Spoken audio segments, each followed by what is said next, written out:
Ilmu pengetahuan adalah kumpulan pengetahuan mengenai suatu hal tertentu yang merupakan kesatuan sistematis dan dapat dipertanggungjawabkan. Ilmu pengetahuan memiliki ciri-ciri, yaitu yang pertama, objektif, yang kedua, metodik, kemudian sistematik, dan berlaku umum.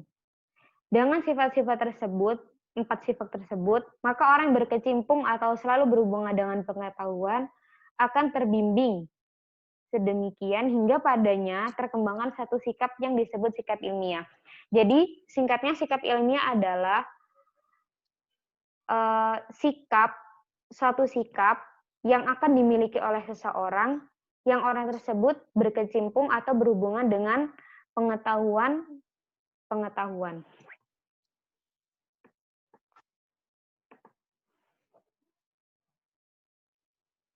Ya.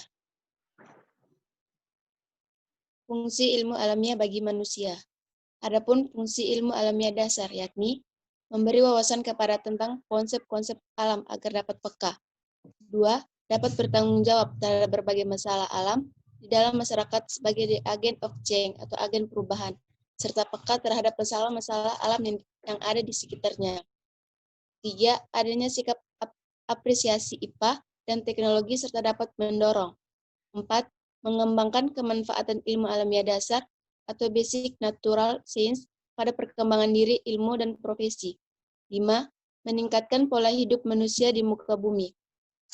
6. Meningkatkan kebudayaan masyarakat dalam mengeksploitasi alam.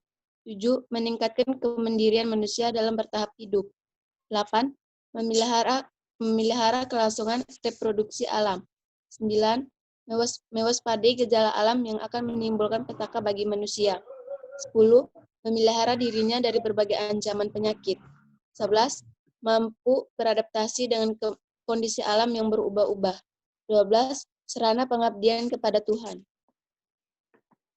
Selanjutnya, ciri-ciri ilmu alamiah dasar. Bagaimana sih ciri-ciri ilmu alamiah dasar? Yang pertama, ilmu alamiah merupakan disiplin ilmu yang sudah pasti. Yang kedua, objek penelitian dalam ilmu alam berupa alam sendiri, seperti tanah, air, binatang, perminyakan, manusia, kehutanan, dan sebagainya. Nah, contohnya kalau di universitas seperti di bidang kedokteran, itu juga merupakan ilmu alam.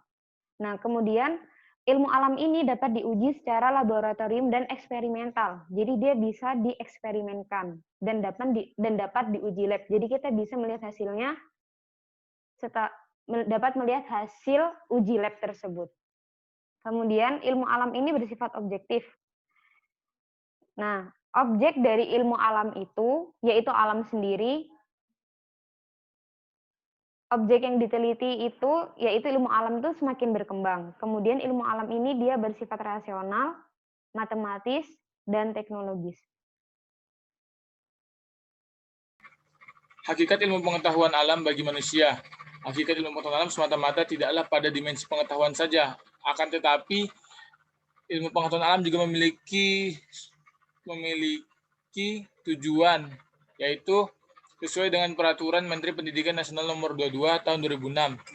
Tujuan dan lingkup pelajaran ilmu pengetahuan alam adalah sebagai berikut. Yang pertama, memperoleh keyakinan terhadap kebesaran Tuhan Yang Maha Esa berdasarkan keberadaan, keindahan, dan keteraturan alam ciptanya. Yang kedua, mengembangkan pengetahuan dan pemahaman konsep-konsep IPA yang bermanfaat dan diterapkan dalam kehidupan sehari-hari.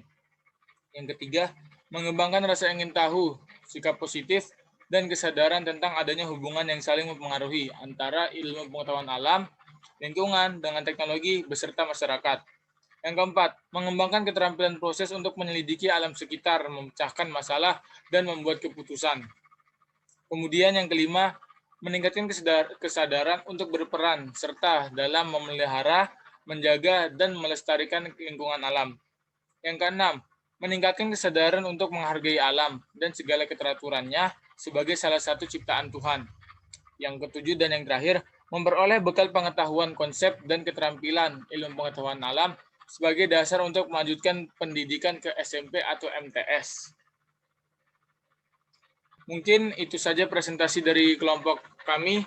Kurang lebihnya mohon maaf. Wassalamualaikum warahmatullahi wabarakatuh.